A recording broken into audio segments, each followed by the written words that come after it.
Hello guys. तो आइए हम लोग सत्ता के विकेंद्रीकरण के बारे में सीखते हैं। ये क्लास 10 की पॉलिटी है। तो देखिए, सत्ता का विकेंद्रीकरण का मतलब यही होता है कि सत्ता को लोगों के बीच में बांटना, या जो है सो सत्ता में लोगों की भागीदारी।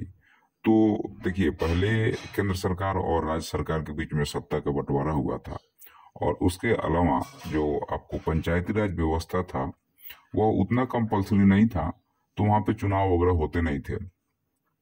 1992 के बाद में जब 73rd अमेंडमेंट आ जाता है, तो यहाँ पे स्पष्ट व्यवस्था कर दी जाती है कि महिला को 1/3 सीट रिजर्व किया जाता है ताकि महिलाओं की भागीदारी हो।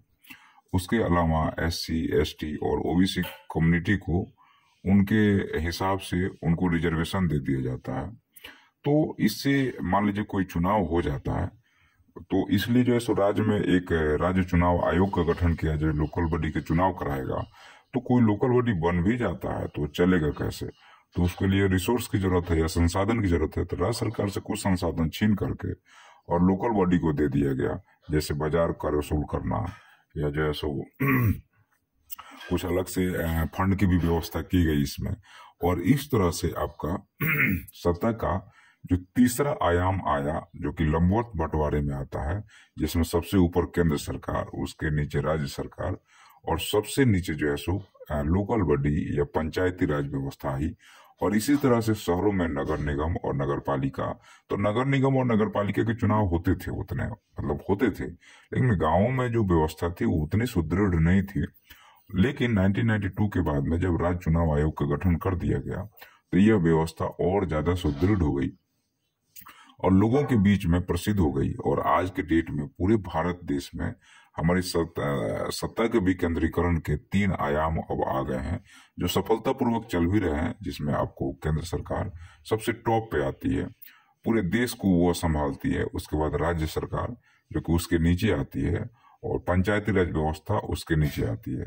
और इसको संविधान में जो तीसरा पिलर है, जिसको हम बोलते हैं कि लोकल बॉडी है, इसको संविधान में लिख दिया गया।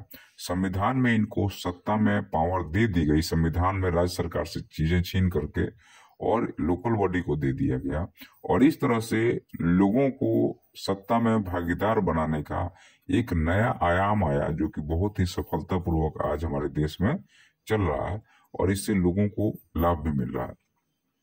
तो अब यहाँ पे कई बार ये क्वेश्चन उठ के आता है कि क्या सत्ता का विकेंद्रीकरण से देश का बंटवारा होता है? तो बिल्कुल नहीं होता है।